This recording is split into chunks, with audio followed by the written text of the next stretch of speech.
Welcome to In Progress, a podcast to help you grow and learn how to become a better version of yourself. Now, here's your host, Michael Sirigliano. Welcome, everybody, to another episode of In Progress. I'm your host, Michael Sirigliano, with special guest, John Strachan, owner of Johnny's Powerhouse. That's me. As you can see, he's doing a little dance right now. How you doing, John? Good, Mike. It's my excited dance for you. I love that. So, John runs a personal training gym, as you can see, a whole program. He does the diet for his clients, the workouts for his clients, all of that. And I wanted to have him on the podcast today to kind of dispel the negativity surrounding paying a coach to get you fit. Because there's a lot of people, you know this, that think that they could, myself included, prior to paying you, I thought that I could just Google it myself, YouTube it myself, and I could figure it out. I don't need you. Sure. Right? Yeah. Because I've worked out with you before, so I'm like, well, if I worked out with them, I know what I'm doing. I've already been on that level. Yeah, man. So what do you think is the what do you think you bring to the table as a coach that like I can't do by myself? In regards to like, let's start with like the training aspect of it. Yeah, I mean, it's when you're in the middle of doing a movement, right? Can you like see yourself? Not really. Even if you have a mirror in front of you, can you see your sides? Can you see your back? No, not really. And how do you know if you're in the right position or not? Have you taken the time to study on what your body looks like at all different angles? Probably not, right? No, definitely not. Yeah, so you go on Instagram or Google or whatever, and you see people are like, do this form. This is correct form. This is correct form. But that's not everyone's the same, right? Mm-hmm. Everyone's different. So, I mean, even with you, like today we're working the deadlifts and I'm moving your hips on different heights to see what worked best. Like, yeah, everyone's different. So that height and that movement was specific to my body type? Yeah, everyone's body's different. Some people have long torsos. Some people have short torsos. Some Mm-hmm. people have long arms, short legs, stuff like that. So, how do you know what you do? Like what do you do for work, right? You go to work, you sell stuff all day, you know how to talk to people, you know what all that stuff is, all right. the ins and outs, right? And you took the time to learn that and then learn how to properly present that to people, and that's what coaches do also. Like, yeah, sometimes, I mean, we're dicks, right? We can yell, we can be aggressive, like, but we do a harder job. We try to find out different ways to motivate people also. So there's just a lot into it, right? Like, just on the movement side, like I was explaining, and then how do you know what to do and when to do it? How do you know how do you order your exercises? How do you select them? Right. Do you know what you're weak at? Do you know what you're strong at? Typically not. So like kind of like that. So that's kind of what coaches do and why they're more beneficial than just going on YouTube and looking at an influencer who's never really done anything but try to look cool on the internet. So. Right, exactly. And that's honestly, that was my biggest thing prior to doing the training with you, is I would just look at like YouTube videos of like what's his name? Bum or Brum, whatever. C-Bum, whatever. Oh, C-Bum, yeah. I would like look at videos of him doing a leg day and I'm like, I'm gonna do that. Yeah, because like you got C-Bum's genetics, you're on his steroid cycle. You've been working as long as he has. He's definitely not. He's come out about it. But like you've been working as long as he has. You have the same goals. Yeah. So do exactly what he does. But like even if I was to just take it back to just that part, right? His leg workout, for example. I watched a video of him doing a leg workout and I was like, well, I need to work on legs. You know very well. You did not, so. But I saw him do like 4 or 5 different workouts, and I'm just like, okay, I'm gonna go do those. And I did it at like either full intensity or what I thought was full intensity or not full intensity, based on like just how lazy I felt. And there was really no rhyme or reason to what I was doing. I was just copying what I saw. Mm-hmm. And like what I've noticed with the training that you've given me and that you've done in person is tracking the weight. So like, say that I'm feeling lazy when I first start out with you, which is exactly what it was. I felt lazy, so like I started with low weights. But then the following week, I'll start with the highest weight that I ended with last week, and then I'll try and move up. And eventually you get to a point where like you're kind of plateauing. You're seeing like this is as heavy as I can go with good form. Mm-hmm. And so you work on that, and then eventually every time you move up again and you try it and you get it. So like you can actually see the progress week over week, as opposed to what most people do is just go to the gym and whatever machine is open, you just go there. Sure. I mean, Yeah, I mean, just like you said, the big thing that comes to, I think, is a lot of people don't know or they think they know, and a lot of people have like confidence issues. So it's like we live in a time where all over the internet you see like 18-year-old girls who live more than 35-year-old men. So like Right. people are a lot more insecure nowadays. People have a lot more confidence issues, especially when they're in the gym and they think everyone's always judging them. So with a coach there, like it gives like somebody to validate them, right? Somebody to tell them they're stronger than they think they are. A lot of people don't think they're as strong as they are. They're afraid. Yeah. They don't want to get hurt. You know, it's reasonable fear, right? They don't want to get hurt, but you just give in to your fear. What are you gonna do? You're never gonna progress. If you think you're gonna die because of squat, you fail a squat, you're never gonna get stronger. You gotta have that confidence. And a personal trainer, you know, not even a guy like who's giant like me standing, right? Just any personal trainer who has a good connection, a good rapport with their client, they're gonna know kind of like what their client needs to hear, right? Like I know some of my clients need to be yelled at, right? They need to be, you know, told they suck, they're being a little bitch, you know, yeah. But some of my clients can't get talked like that, so I talk in a kinder voice, like a nice voice, and I set them aside and I give them extra time and bring down their anxiety. It's just about learning how people respond. It's most of the time coaches are just there to communicate, really. Like eventually your clients learn like good motions, they learn good form and technique and all that, and you're there just to like observe and like just make sure they don't get hurt. And to help that part, they need somebody there to be like, yes, you're doing good, like yes, that looks good, or yes, continue, you put more weight on. Because when do you put more weight on, like you're saying? You don't know, right? No, not at all. No. Like if we were doing, for example, I were doing squats today. First of all, I would never do squats. Of course I would never do squats. I know that. But if I was to even entertain the idea of doing squats, my form would have been significantly worse. Well, yeah. And the weight probably would have been the same. I probably actually, out of just pure ego, put 45s on each side and just struggled through a 135 squat with terrible form.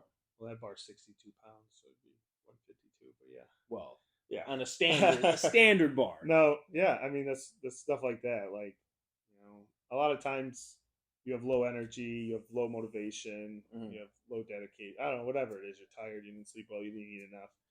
But like you feel like you can't do more, but you can always do more. Your brain's always going to give up before your body does. So like, I don't really follow the RPE scale, which is the rating of perceived exertion scale, just because like it's based on how you feel. So I'd be like, Mike, like what did that weight feel like on a scale of 1 to 10, right? 1 being the easiest, 10 being your 100% max. And you'd be like, well, that felt like a 7. Like, but was it really a 7? Maybe you're just a little exhausted, a little more overstimulated than you were the day before or last time you did it. Right. So like, it's never going to feel the same. Like you go to pick up a weight, it's never going to feel the same every time. It depends on how you recover and, a bunch of other aspects, but like, how do you know, right? If I just tell you to go up there and go lift weight and I don't give you any things, like I need you to progress to this weight and give you like timelines and help you set those goals. So it's just, I mean, that just going back to like the training that we just did now, right? Yeah. With my knee and needing rehab with my knee. Without you, I can honestly say I probably would have been doing absolutely zero activity this entire time. I probably at this point would have maybe felt better than I do now, maybe not. I would have gotten back into my actual like sports quicker. But like us doing the lunges today, right? You saw me. I was scared shitless to put weight on my one leg. And in turn, my other leg was basically carrying the load from the back, which is not good at all. And you were just like, put the weight on the front. You'll be fine. Don't worry about it. And then I was like, you know what? Fuck it. And then I literally put everything on the front. And I was fine. But I had the mental block. So in turn, I thought I couldn't do it. And you're like, you can. Yeah. And then I just did. I was like, you know what? Fuck it. You just did a bunch of squats before. And and deadlifts. Nothing, and you're walking and deadlifting. It's fine. It's again, stuff like that. People are just scared. So like a lot of my clients had like past injuries and like ACL issues, shoulder issues, and like I went to PT, but then when after it stopped, it got worse again. Well, yeah, because you stopped doing it and you don't know what to do for that anymore. And I've been injured all over. I hurt myself all the time. Literally, I've rehabbed like all of my joints. So like I got a pretty good knowledge of that. Like I'm not a physical therapist and I don't claim to be. I can't take that role, but I can help people be more confident and help them feel better. Like I can't, I'm not a doctor, but I can help them be more confident and teach them how to re-strengthen some of the tendons and muscles around these joints for specific movement patterns, so they can go back to doing what they like. Right. So a lot of these people like played sports and they stopped, but now they can play sports again because their knees aren't pounding. Yeah, so like, this just don't be stupid. And a big part of don't be stupid, if you don't know what you're doing, you should hire someone to help you. Right. Like, are you going to rewire your house if you don't know anything about electrical? No, you're going to burn the fucking house down. You're going to die. So like, why are you going to go try to lift heavy weight if you don't know what the hell you're talking about? You're going to hurt yourself, and then you're just going to bring your progress back, and then you're going to upset yourself.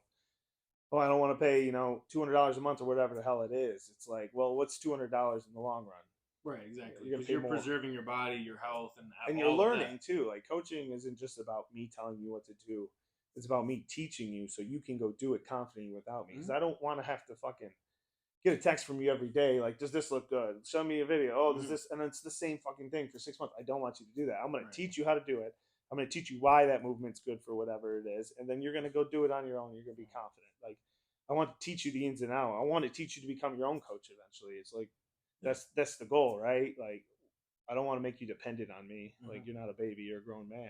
And I want to make you into a smarter grown man to go help yourself. And then you stay with me, sure, because you enjoy that I'm pushing you and I'm teaching you more. Because there's always more to learn. Yeah, exactly. If you want to coach, you don't want to learn about shit, that's fine. I'm not going to teach you. But like, I'm going to teach you how to do it properly. Maybe I'm not go deep dive into how I'm programming you, why I'm programming these things. But like, I'm always going to teach you how to do it because I shouldn't have to watch you every second. No, absolutely. Like, form always breaks down, confidence and movements breaks down, and then you come in, we check in, we fix it, and then it's easier to fix every time. So, and like, to your point, when I work out with you, I specifically and intentionally leave leg workouts for you just because the knee and my lack of history of working out legs. But like, my workouts in the gym by myself without you, I've noticed I'm sweating now when I'm working out. I'm out of breath after workouts. Like, I'm actually like, I'm exerting myself. Whereas before, I treated weightlifting as almost like just a task to do, but it wasn't actually exercise. Yeah. Now I've noticed, because of like the breathing technique that you have me do now, the method in which I'm focusing on muscle contraction and form and stability and posture, all of that encompasses almost all different muscles during a certain workout. So I'm working out a lot harder. I'm noticing that like a lot of my lifts require lower weight to get the form, and I'm still sore and really fatiguing my muscles while doing less weight. And I'm just noticing my workouts are a lot better now because you laid out exactly what I'm to do with how many sets, how many reps, which workout, what form. Like, there's the dumbbell floor press. So there's the dumbbell floor press. I got to do that, and then I got to superset that with dumbbell skull crushers. But then there's another day where I'm doing barbell bench press. Yeah. And like, those are two completely different workouts, two completely different weights that I'm using, and they hit differently when you're doing the workout. And that's something that I would have never done 2 days of press. Yeah. Well, I mean, people just don't. You got to take time to study it like anything else, right? Yeah. So it's like, and then when you pay somebody, like you're saying, you're gonna work harder. Now you're invested, Oh, right? absolutely. So like, say you want to get started, like you don't. It's hard for you to get up. It's hard for you to get into the routine. But if you go pay for it, you pay someone $160 a month, $200 a month. You're gonna go there and see them at least at one time a month, and then that's gonna keep building up because I'm gonna keep telling you to do your other days. I'm gonna annoy the shit out of you. I'm gonna bully you, and I'm gonna tell you to keep fucking doing them. Eventually, you're gonna go do your second day. I'm going to tell you how proud I am of you, and you're going to feel great about yourself. And then we're going to have a third day. And so it's like, you just work harder when you pay someone, because when you pay people care about their money, and they're going to show up at least that one day. And then it's just, it talks over time, and them starting to see that day go up, those movements, their squat go up, they're getting stronger. Then they notice in their daily life, when they go to pick something up, they're not just bending over around on their back, they're doing a squat, or they're doing an RDL or a real deadlift. Good posture, and then they get happy, and they come in and they tell you, and it's like, because they're learning, and then they're happy, and then when they're happy, they keep going, and they keep going, and then they make a routine. So it's like, lifting's, you're not always going to be happy with what you do, but at the beginning, it's these gains you get are so exciting, and then that's what gets you hooked. And then they say after 21 days a habit's formed, so you just stick with it for a month, and then you're just going to keep showing up. So when you pay someone, you're definitely going to show up. Oh, absolutely. Yeah, I mean, that was for me. I mean, that's not honestly like with your knowledge and like you just like giving me little tips and pointers before I even paid you. Like I was like, well, he knows what he's fucking talking about. So he's worth the money already. He knows how to rehabilitate because he's done that on his own. And then on top of that, I have noticed as well that I am larger now. Like my muscles are actually larger now because before I was not even eating bad. Well, kind of eating bad. No, you're eating real bad, bro. I was eating Who bad. eats like 50% well, no, hold on, fat, hold bro? on. Like what the hell? I was eating. This dude's like, this dude's like carbohydrates are the devil. I'm gonna only eat the fucking fat off of the bacon, and that's what I'm gonna eat all fucking day, dude. I was only eating one meal a day. I was eating like 500, 600 calories a day, but it was like 70% fat. He said, "Man, look at this bottle of olive oil. I'm freaking Italian. Dude, the olive oil you need. Drank the whole bottle of olive oil." And he's like, "Yes, no carbs. Carbs are evil." But to that point, phenomenal segue. You did put me on a specific diet where, from my understanding of it, it's more macro focused than it is calorie focused. Well, First off, I don't prescribe diets. I'm not a dietitian. So, but what I do is I give people calories. A recommendation. Yeah, like I recommend, a certain amount of calories for you to eat, and then a certain amount of macros, like your carbohydrates, proteins, and fat. And usually, carbs are highest, protein second, fats the lowest, right? So I just help people figure out how much they should be eating, and then how to either raise it or lower it based on whatever their goals are, and then talk about what the macros are, and then tell them how much of each to eat. I don't tell you what to eat. Like I'm not going to tell you. I'm not going to make you. I'm not meal plan. Why would I do that? That's boring. I don't want to do that. So my diet prior to coming to you, it's horrible. So I'm just gonna explain to you guys what the week leading up to coming and working with John. I was eating basically every day. I was only eating one time a day, and that one time a day, I was eating ground bison meat, so red meat. I was eating what was it? Ground bison meat in salad. I don't know, probably and 80 cheese sticks. Yeah, I was eating primarily fat and protein, that keto diet, essentially. I guess. No, it was way too much fat for that, but yeah. But so that where I'm eating primarily meat and I'm focusing on meat, red meat. What's wrong with that? And then what's wrong with keto as a whole, as opposed because your recommendation for me was 50% carbohydrates, and my diet prior to that has always been try to have as minimal carbs as possible. Well, I mean, that came about a long time ago. I don't know, 90s. I don't know, early 2000s, and then it was a huge carbohydrate scare because there's just one study, and it's anecdotal evidence or something. There wasn't a lot of people involved in it, and it got dismissed. But it said carbs lead to weight gain. Mm-hmm. Everyone's like, "Oh no!" And then the American Heart Association put something out, and they followed through with that. But then, when it was debunked that carbs do that, carbs are only 4 grams or 4 calories per gram, so it's that's not much, and fats are 9. So the American Heart Association just never wanted to go back on that because they can't be "Oh, we were wrong." Yeah, all those people died because we told them to eat high fat diet, and then clogged their fucking arteries and gave them heart attacks. We can't say that because then we can be responsible for all that. Right. So that's where that came from. There's a lot of good documentaries on it, or videos on YouTube you can watch about it, but essentially carbohydrates, right? They're your body's number one energy source. So why wouldn't you eat that the most? Your car needs gas, right? Right. Fill your car up with soda pop. The soda pop. But 45 to 50% carbs is the normal thing I would recommend to somebody. But if you're a super intense athlete, you eat more of that, especially if you're in season. You're gonna need so many carbs. And then protein, you wanna gain muscular size, muscular strength. We need to have a good amount of protein. That's what repairs your muscles. And then fat, you need fat. It's important for the essential it's the essential functions of your organs. So your organs' main energy source is fat. So if I just laid in bed all day, I would burn a lot of fat.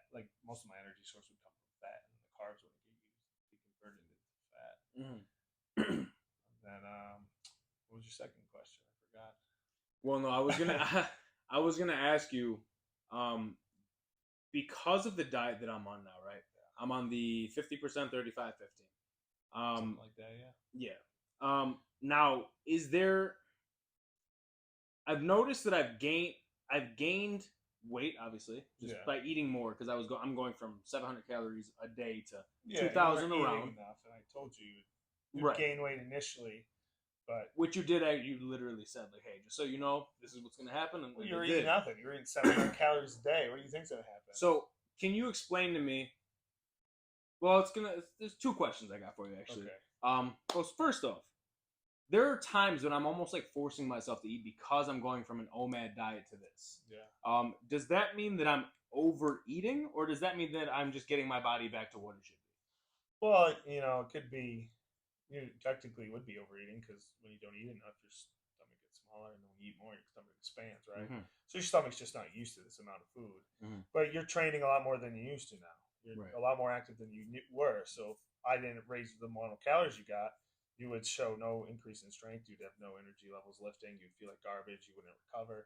So yeah, you're going to gain weight at first. Your body's not good at using energy. Your body needs to learn how to use energy. So you don't give it enough food, and all of a sudden you flood it with more food, it's going to be like, just store it all, because it's used to storing it. Because when you don't eat enough, it's going to store pretty much everything. It's going to use the most minimal amount to keep you alive and able to what you do, and then it'll store the rest because it's like, we're not getting a lot. We're going to need to use this. But when you increase it, your body gets shocked, and it's like, just store it all because that's all it knows how to do. But as you stay active and as you continue to eat a normal amount, it's going to begin to learn how to utilize the energy better.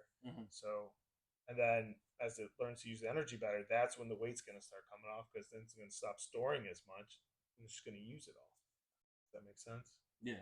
No. And so that actually was going to lead up into my next question. You kind of half answered it just now. Yeah. But so what I was doing before was basically in a 7-day span, I would not eat 1 or 2 of the days. I'd eat 1 meal a day. The rest of the days, I was starving myself. Yeah. And the reason why I was so dead set on that specific diet plan is because I noticed results when I started doing it. For sure, yeah. And then over time, continuing it, I noticed that I actually was gaining weight, and no matter how many days I didn't eat, I would still remain the same weight. I might lose a few pounds, but it wasn't that initial, like when I first started it, I wouldn't eat I did a 3-4 day fast, and I lost like 10 pounds. Yeah. And then I would do the same thing like a month ago, and I lost like 2. Well, yeah, because your body's starting to realize it's not getting food, so when it gets food, it keeps it all. So it's basically just... So it's not like a bad thing, right? Like, humans used to never eat that much, right? So when we ate meat from animals, it would immediately store it all, because we didn't really get meat from animals that much. We'd eat mostly berries and nuts and random shit on the ground and die when we eat poisonous mushrooms. But then we started farming, and we started eating meat all the time, and then your bodies had to learn how to hold on to that. So it was just something, human body was made to do so it could survive. It's not bad. But I mean, with that knowledge, you need to learn how to manage it. Right. I don't know why people think eating less is going to make you skinny. You may see a decrease in weight initially, but like when you stop eating more, you also start taking in less water because of all that water from the meat and the other foods you eat.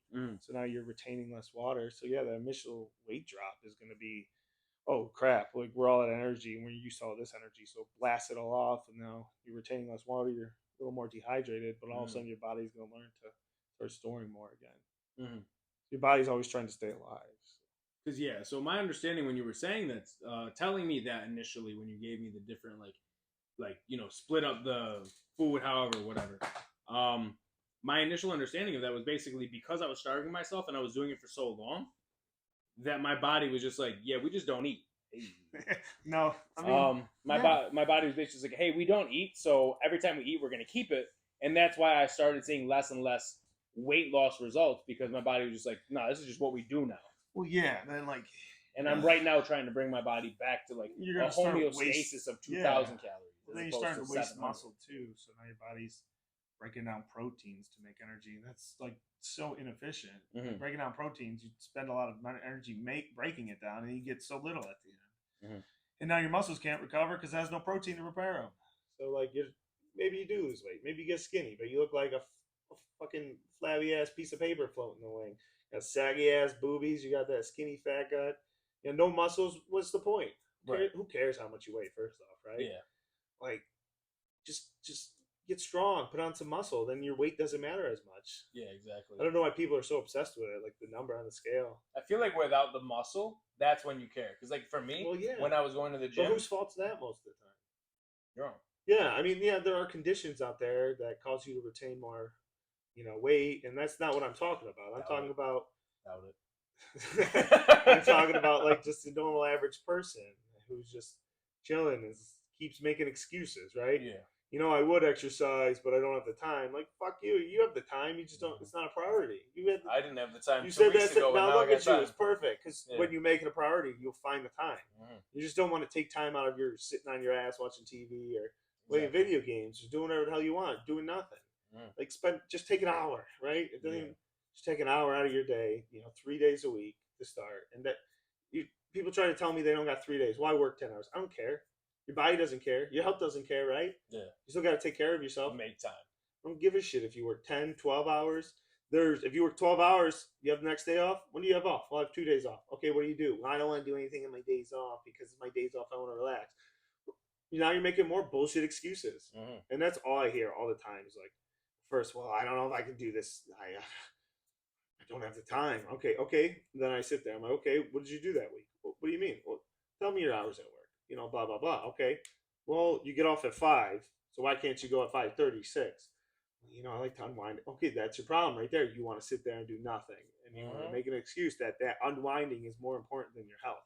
You don't have to be an athlete, right? I'm not saying you got to be strong, man. You don't got to be an athlete, but like, you have to care about how strong you are and how healthy you are. I don't. What else is there, right? Like, what else is there but your health? If you have poor health, you're weak, and you have poor health, you're going to rely on other people to take care of you. Why do you just want to be babied? Yeah. I don't understand. Why don't you want to be capable? And they're like, well, I'll do it later. And they push it off. Next thing they know, they're 70 and they're living in a nursing home and they can't walk because they sat on their fat ass all day and there's 400 pounds.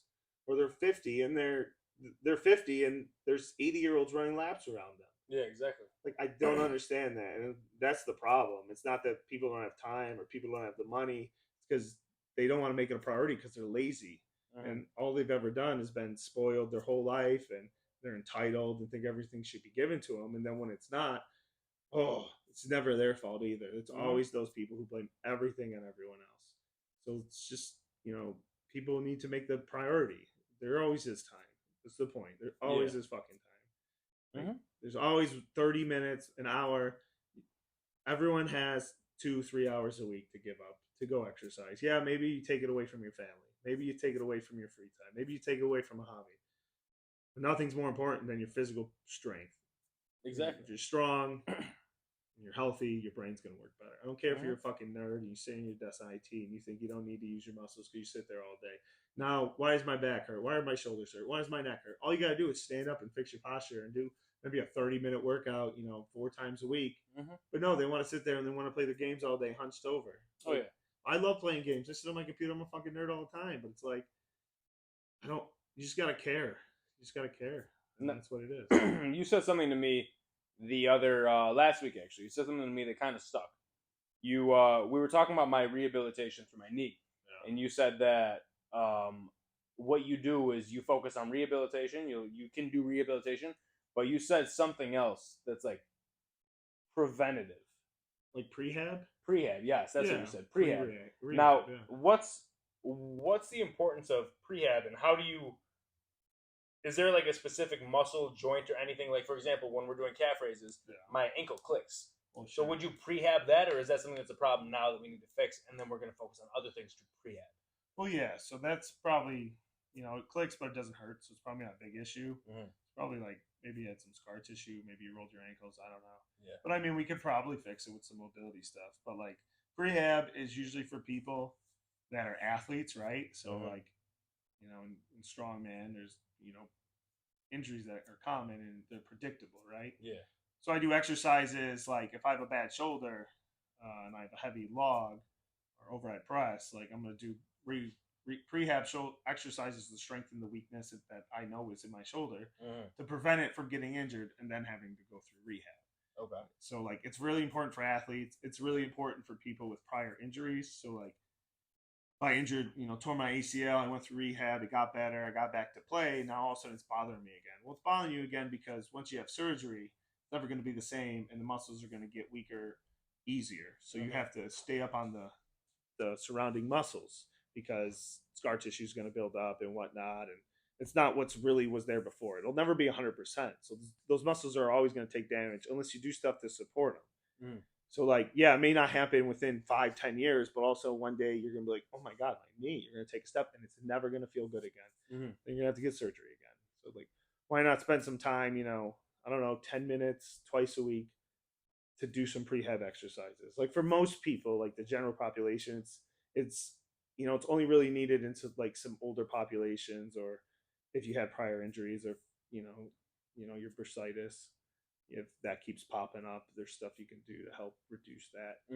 So like for known issues, it's really important. I mean, if you're just a normal person and no injuries, like maybe it's not that important, but it might be one day. So like, say you think you had some shoulder pain, why not just do some exercises that maybe don't even really do anything except for get a little more blood flow to make that go away? It should make you more confident in your abilities anyways. Right.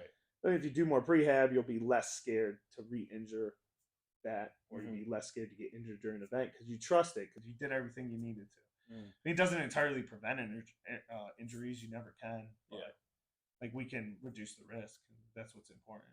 Right. So for like a regular person, say not an athlete, but like just a regular person going about their day to day, just walking around, sitting at a desk, what's somewhere that like they maybe don't realize should be a focus that you would be like, hey, we need to focus on this because your lifestyle, even though it is sedentary, this can be a problem down the line and you don't want to deal with that.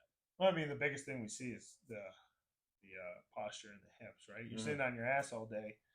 Your spine isn't really supposed to just sit there and take all that weight all day. Your feet are. That's why our muscles in our legs are so big and strong. Yeah. And then your posture, like even in my chair, it's forcing my shoulders kind of forward. I can't sit in this chair all day. Right. Bother my back. Start hurting my shoulders. And then, we're meant to stand upright like this while we're walking, not to be hunched over like this. So that's going to start putting extra load on your spine. And then we're going to start rounding different parts of our spine. And then when our spine rounds, the muscles around them aren't meant for that angle or degree. So those are going to start taking more pressure, and those are going to start hurting. And then people are like, why did my back hurt all day? I sit down. I don't do anything. Well, there you go. You don't work those muscles, and then your muscles forget how to do things. Like you have to teach your muscles how to be them, right? Right. So like when I teach you about pulling with your upper back when you do stuff, a lot of people just go pull with their arms, and then it hurts my wrist, it hurts my elbow, shoulder. Because your back's this big and your arm's this big. Like pull with the muscle that is the larger muscle.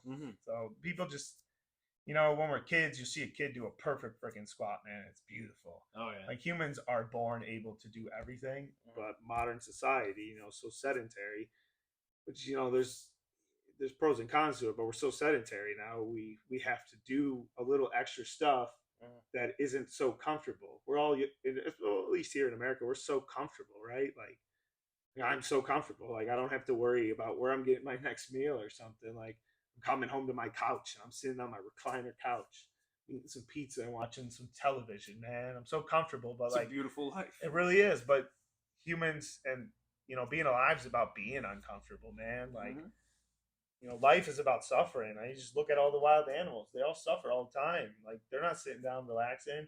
One's awake, one's sleeping, garden. Like animals just get eaten out of nowhere. They don't know when they're gonna die. Right. Always scavenging for food and scurrying. So bodies evolved to like beat those kind of odds. So now that we don't have those odds most of the time, that's where all the anxiety is coming from and the depression, because we can be like that now because those emotions are great to keep us alive, but we don't really need them as much anymore. So it's causing a lot of problems like that too. So then we go into the mental aspect of not exercising. Your body's made to be uncomfortable. It wants to be stressed. It wants to be worked. Yes, it hurts. Yes, it's tiring. Yes, you're going to be hurting for a couple days. But eventually it's fun. Eventually you start getting confident. Eventually you want to start lifting heavier stuff. And then your body feels better. When your body feels better, you're going to be happier. And then at the end of every workout, your body's going to release some endorphins. And endorphins are the drugs that tell your brain to be happy and enjoy something. Because your body wants to go do it again because it knows it's good for it, and that's what it needs to do. Because the body knows it needs to be stronger, it needs to be faster, it needs to be in better shape to survive. So that's what it wants. Yeah. And that's why your body adapts to training, because it wants to. Exactly. And then a lot of people are just lazy. And, you know, a lot of times they come from families that, you know, their parents didn't find an importance in sports or physical activity, and they sat them in front of the TV. I mean, that was the old generation, but now we're seeing kids super active. I see kids weightlifting. Like, you see like 12-year-old girls over at pressing more than grown men now. Oh, yeah. So, I mean, I think it's going in a better direction, but you know, overall, the general population needs to really, you know, reevaluate what they spend their money on.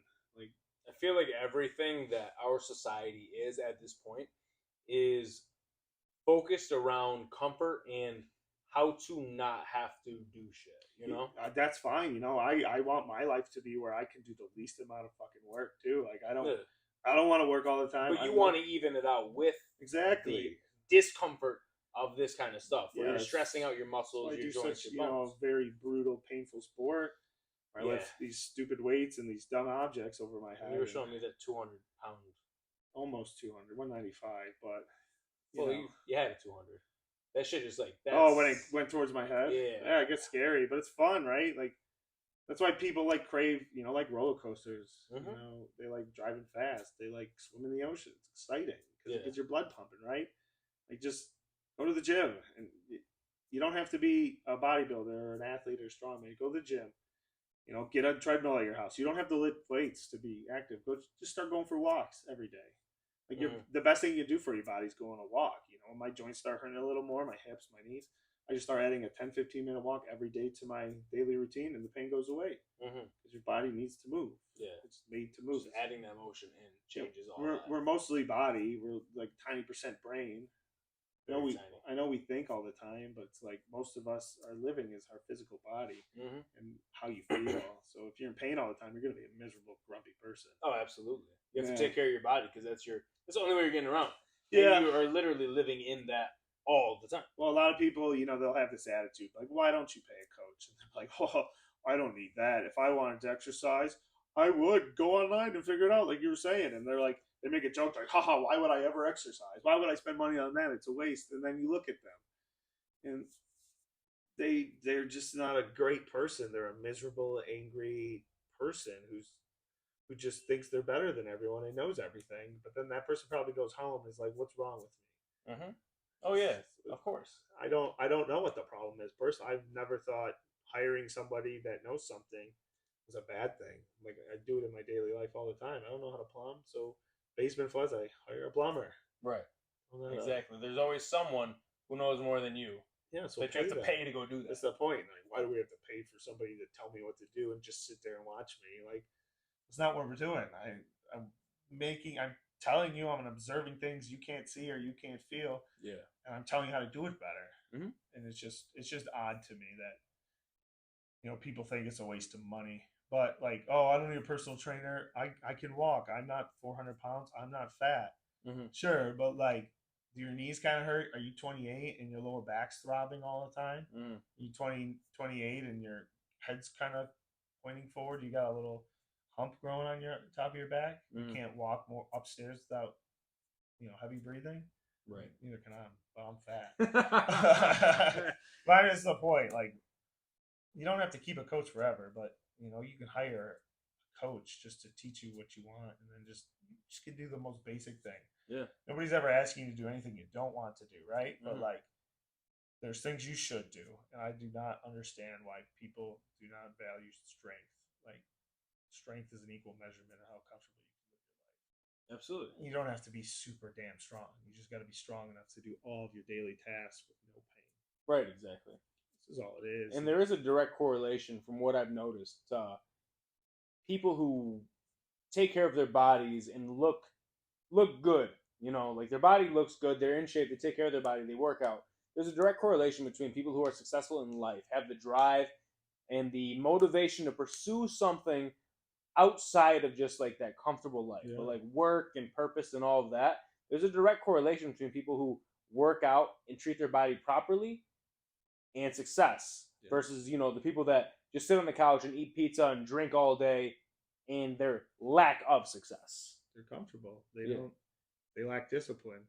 I mean, those people are like, well, I'm just not motivated to like, or I'm not motivated to wake up. I don't want to get the fuck out of bed, but I got to go to work. So I get up and I go to work. That's called discipline. You do something that's good for you that you don't want to do. Like, like lifting's like my entire life, and there's a lot of times where I'm just like, I don't want to fucking do anything. I'm in so much pain. I'm so tired. I'm hungry, but like, I set a goal. I have a goal. I know what I want to get. I know where I want to be, and I need to go to the gym, and I need to do what I need to do. So you do it, and then all of a sudden at the end, you're like, I'm so glad I did that. I feel so much better. Yeah. Like, you're like, yes, you're going to keep doing that, but then it's a pattern, and at first it's really fucking hard. It's really hard to get yourself to go do stuff. But then when you get in there, you might hate the whole freaking time, and then you're like, I don't want to do this anymore. You keep going, and then you learn something, and then something feels better, and then you're lifting a heavier weight, and then you get happy. It all comes back to like, the gym is the easiest thing. Like, you can control what you do in the gym, right? It's the easiest way to control being uncomfortable. Like, you can control everything to make yourself uncomfortable. Like, where else in life can you control being uncomfortable?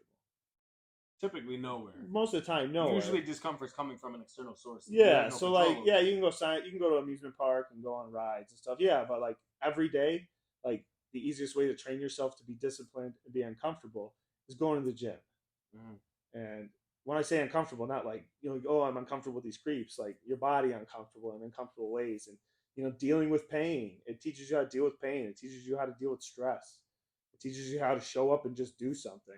When you teaches you how to make a goal. Oh my God, so many people in life have no goals, like no goals. None. And I'm not saying you have to aspire to be rich, man. Like, you don't have to aspire to be this freaking real estate mogul, but zero goals. Yeah, you have to be pushing yourself towards something. What's the point of being alive? Yeah, exactly. You're just existing, or are you living? So like, you don't have to dedicate your life to the gym, but if you can, there's one thing in your life you can keep consistent through, deaths, through divorce, through fucking injuries, through any stress in your life, is the gym, and that can always be a good place for you to go. And there's no problems. It's just you, it's the gym, and it's the pain in your body, and that's it. And there's some solace you can take in that. It's just a very good place. It's something you can always control, and I think that's great. And it's probably why I enjoy it so much. It's just a part of your life you can have 100% control in. Yeah, it's a beautiful thing. So I don't understand why people are scared, and that's where go hire a coach. If you're afraid to go to the gym, just hire somebody. Yeah, he might suck. He might be a really shitty coach, but you hired somebody, and now you took that step to go and pay extra money to do it, and now you're in the gym. And now you're learning. And he sucked, so you fired him. Find a better one. Find a better one. Yeah, you didn't know who to find because you're brand new to this. You didn't know how to weed out the bad ones. But you learned from that mistake, just like everything else in life. And that's probably where the stigma comes from they don't want to waste their money hiring somebody. Yeah. I mean, like, you have to put your trust in other people if you want to better yourself. You're never going to be able to be better by yourself either. Right. You can only get so far by yourself. You need somebody there to push you past your your perceived just barriers are. In any aspect of life, you always need someone to be there to support you or to help you. No one can do anything alone, right? You cannot be the best at anything alone. Right. Like, it's just, you need support. You need other people. Other people know things you don't know. Other people have resources you don't have. You might only need somebody. Maybe you're the smartest person that ever exists. You can do everything on your own. You're still going to need someone to be there when you're upset and when you're stressed. So like, why not be at a gym? So you have nobody, you can have the gym. You know what I'm saying? Oh yeah, that's just absolutely. That's a great place. I feel like that's a place that a lot of people do go. People not typically, but I notice that people going through tough times in life, when they're stressed, anxious, depressed, whatever, they turn to the gym because it's a source of, to your point, right? It's controlled discomfort. Yeah. My knee. I can't sit that long, man. It's controlled discomfort. So you're actually putting your body through a strenuous activity that it normally wouldn't be doing. Yeah. And you have full control over how heavy you're lifting and the form and all of that. But to your point about the bad trainer versus a good trainer, are there any signs that like someone can look for to say maybe someone's a bad trainer versus a good trainer? I mean, like, what can they look for to be like, no, this guy's not it? Or is there anything they could look at and be like, yeah, this guy's a good one? Like, what do their programs look like? Are they just very basic? Do they not ask you any questions? Do they put you through any sort of like evaluation test? And then when they build your program, does it look like they're building around the things they told you was wrong with you? I mean, do they seem like they're just, a cookie cutter online influencer who's trying to promote every 5 seconds? Or, do they look like they can lift? Like, do they look like they can do what you're talking about? Do they have any like examples of, what people did before them? Do they have any clients that would vouch for them? I mean, there's a lot of things. Like, where do they work? Like, yeah, like, big box gyms, you don't usually get great trainers there because you're usually not committed. But like, I mean, I worked at one. It's just, and I got a lot of my clients. That's where I met a lot of people I know. Yeah, they could be bad places, but like, you just got to look out who sounds like they know what they're talking about. I mean, you can talk to a plumber and be like, that guy has no idea what he's talking about. Or you can talk to like a carpenter and you could be like, that guy sounds like he's bullshitting me. Like, Right. A You guy, can sense it. yeah. How nervous are they to train you? Like, how much experience do they have? Do they seem comfortable talking to you? Can they say like, does it seem like they can understand you? Like, maybe he's a really good trainer, but like, sometimes, this is a very personable job. Like, you have to be able to get along and relate to the other person, have, be friends with them. Essentially, you're with them, be it 1+ hour a week. Like, you're texting them and they're entrusting their health in you. Like, you have to be their friend. Yeah. And a lot of my clients become my friends. We're just so close. We spend this time together in here and we laugh, and they're going through pain and I'm laughing at them, and making jokes and shit. And it's really fun. But like, you have to be able to connect with other people. And if it's a very nervous, off-putting person, then maybe they know everything, but you have to be able to communicate. So yeah, you're not gonna be able to trust them because they just seem off. well, yeah. So like, to find like a really bad one, like maybe they're new, but you want to like look at like what they've produced before, or like what they look like, or how they preach what they talk about. Are they pushy with like vegan or non-vegan diets? Are they trying to push supplements on you? Does it seem like I don't know, like look at their Instagram. How do they promote themselves? Are they look like they're promoting themselves like an influencer, or are they promoting themselves like a professional coach? You know what I'm saying? Yeah. Like, what kind of content do they produce? Like, when they talk to you, do they sound like they know what they're talking about? Do they try to teach you like the proper terminology? Do they try to teach you the proper movements, or are they just like, yeah, do an RDL and like that looks good, and give you like no feedback on why it looks good or why it doesn't look good, right? Like, there's a fine line between coaching and overcoaching, but I mean, I don't know, like, does this person exude any confidence in what they're presenting? Right. I don't know, that's what I always look for in somebody. Like, if I'm talking to somebody and I want to spend my money on something, how confident does that man or that person sound in what they're selling me? And then I'm like, okay, like how rational it is that they're telling me. Like, is that person telling me, if this coach telling me I'm going to hit all of my goals? Like, no, nobody hits all their goals, right? You miss your goals. Or, oh, these are beautiful goals. I'll help you lose 50 pounds in like 3 months before that wedding, honey, to fit in your dress. Like, that's very unreasonable. Like, do they help you set realistic expectations of progress and growth, or are they just promising you everything that you want to hear? No, a good coach is going to tell you more things you don't want to freaking hear. They want to tell you the hard truths. You're going to never get better if you can't accept like bad, hard truth. Right, exactly. So I'm going to tell you your shit. I'm going to tell you your shit and you're over cocky. You need to calm the fuck down because you don't know nothing. I'm going to tell you that because that's what you need to hear to be better. Right. You know what I'm saying? So I don't know. You want to find somebody that you can mesh with, and then you want to find also somebody that seems like they care about you. And it seems like they take the time to ask you questions to figure out how to make you better and how to, improve yourself and, any issues you might have, stuff like that. So, I mean, a lot of, there's so many bad trainers out there. I mean, there's probably more good trainers without certifications than there are with certifications. Absolutely. And then there's people like, oh, I have a exercise science degree or what now, or I'm a strength and conditioning certified right out of college with zero experience. Like, no, that's not the guy I want. He probably doesn't know how to write a program. Right. He knows how to maybe work out and teach exercises, but that's one part of the job. The other part is continuing a program of progress and progression. That's the most important part, is the proper progression and program. I could teach you perfect form all day, but unless I tell you how to get better at all of it and I can guide you that way, what am I going to do? Exactly. You know what I'm saying? So, not doing anything at that point. Yeah. So am I just repeating the same thing week to week, month to month? Or do you notice that he can go back and be like, this is why you did this, and that, and show you the track record. So there's a lot of things, right? I mean, I'm very passionate about this, as you can see. I mean, I've been working out most of my life, and Yeah. it's really all I care about, other than like my family and friends. But like, not all coaches need to be this obsessed, but like, It's not a bad thing. it's if a they good are. thing. Like, I really care. I care about what I produce. I care about what I give my people. I care about people probably too much, but like, I like to help people and see their progressing. Mm-hmm. When people get stronger, when they first come in, they ask, "Oh, I just want to lose weight. I don't care about being stronger."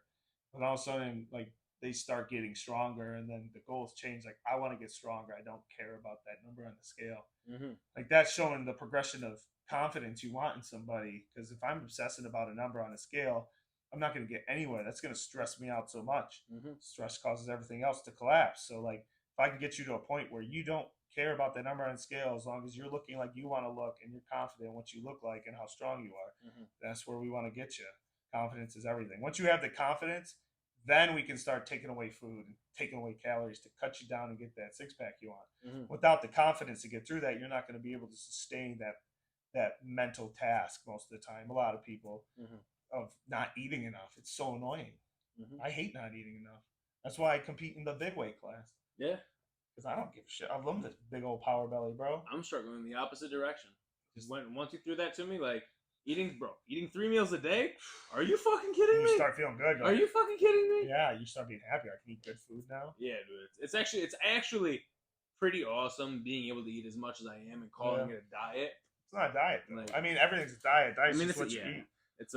It's honestly proper. I was just saying it's proper nutrition, right? Yeah. Like, I don't like to call things diet. It's more like you're eating how you're supposed to for what you want. Right. But so to bring it all back, is there anyone in particular, a particular demographic or particular goals that you like your clients to have when they come to you? Or are you training people who just want to be pain-free, also training people who are powerlifting, also bodybuilding, also athletes? Like, do you train everyone, or is there certain people that, like, they have a certain goal and they should be coming to you? I mean, I could train a lot of people. I mean, I like people who want to get stronger. That's my favorite thing. But I also help people lose weight. Another thing that I really enjoy is helping people rehab from pain and injury, and then seeing the confidence boost in that. So, I mean, people who with prior injuries that want to get back to being as active they were, as strong as they were, as athletic they were. People who want to be stronger, like, strength athletes. I do have a lot of my clients are general population people who just want to, lose weight and look better. But eventually, pretty much all of them now have come around to, they're like, I want to get stronger. And they get, they get genuinely upset when they lose some progress because they were less committed. And then they come in and we talk about it. And all of a sudden they get motivated again and they get stronger again. And then, so, like, I mean, I don't care who I work with, to be honest. But my preference for sure that I would probably be best at is, what I've seen I'm best at is helping people with prior injuries who want to get back to being athletes. That's honestly what I love doing, is training those folks. And I love training my strongman too, because that's what I do. I love strongman.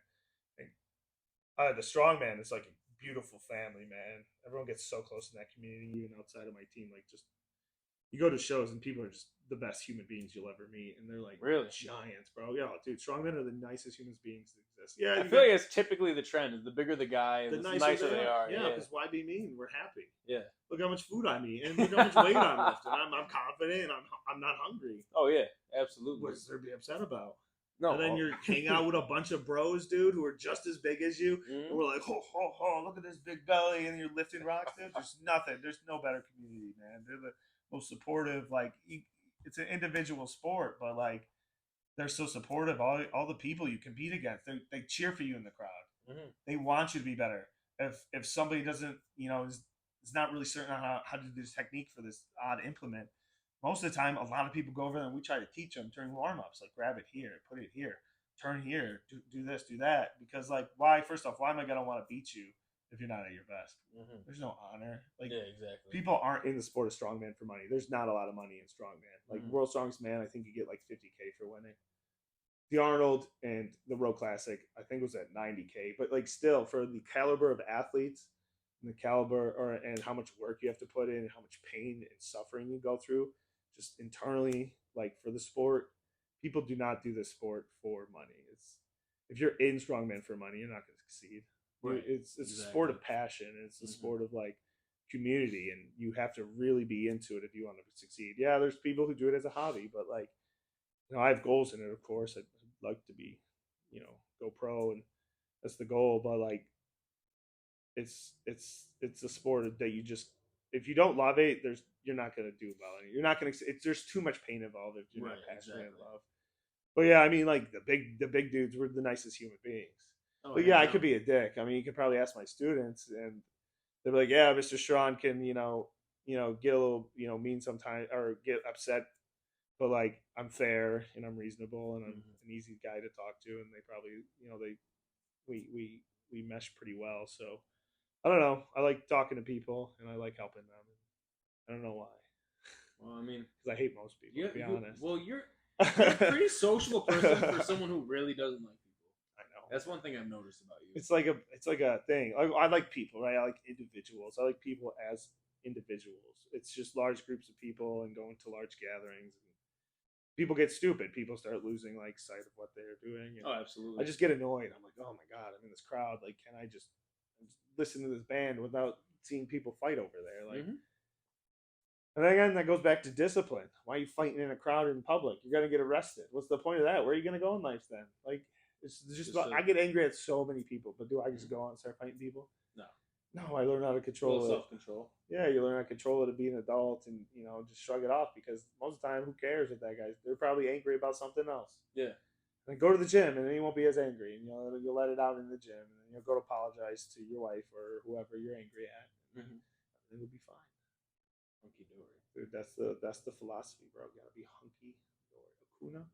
What's happening? Look, I got the boomba on too. I'm all red. One last thing before we finish up the podcast. Is there anything that you'd want people, maybe they're thinking about hiring a coach or getting into the gym, any advice you would give them? Do they, whether it be finding a coach or going to the gym, that they should take away from today's episode and everything that you talked about today? I mean, just go. Like, that's it. There's nothing you can say. You're never going to be motivated. So just do it. Like, there's nothing else. You're not going to be motivated. 1% of the time you're motivated to exist, right? Like, motivation's fake. Motivation is not real. And when it happens, it's very short term. Discipline's long term. So you just go. It's hard. It's going to suck. You're not going to enjoy it at all. But just do it. And like, just go. You don't have to go in the weightlifting section. You're scared to lift weights. Whatever. There's big dudes like me in there. You're scared. Makes sense, right? I'd be nervous too if I didn't know where I would, like, if I go into like a beauty salon and I don't know, I want to cut someone's hair, I'm gonna be nervous because all these people who are professionals are looking at me. I don't know. It was a stupid example, but that's what you get. The analogy is still understood. Absolutely. But like, just go walk on a treadmill for 10 minutes. That's all you did. You stretch a little bit. Good. You did good. You went. Next time, try to go for 12 minutes on a treadmill. Next time, try to go 15. Maybe stretch a little longer. Good. Okay. I got that. I'll maybe go for like 20-minute walk on the treadmill and do some abs and stretching. Like, it's slow progressions. If you try to just go all the way in, you're going to fail. You can't ever just put everything in immediately. You're going to fail, right? That's going to be so overwhelming. Yes, there are people who can do that, but most people cannot. Right? So just go and slowly build it up. And then eventually you get to a point, okay, I think I want to start training weights more, and I've been doing some random stuff that I see people online doing. But I want to learn, and I want to actually get good, and I want to be confident doing this. And then you go and hire somebody. But the first step is not going and hiring somebody most of the time. The first time, just go. Just go. Just be in the gym. You don't even have to do anything. Just go and hang out. Go and hang out and stretch, then leave. Go walk outside the gym. But get comfortable with the environment. Yeah, just one step at a time. Baby steps, baby. Now, where can the people watching this, where can they find you and hit you up for coaching or questions if they're at that point? The Instagram. And what's the handle? At Johnny_. Ooh, signature. All right. I wanted to thank you for coming on today, John, making the time after our training session. Yeah, making the time to come to my house. Well, I made the time to walk into my garage for you, Mike. I love you so much. I appreciate that. I love you. I want to thank you guys. I love you guys too. I want to thank you guys for watching today's episode. Make sure to like, comment, and subscribe to the channel. If you have any questions for me or Mr. Powerhouse, Sure. feel free to DM one of us or put it in the comments. Thank you and have an amazing day.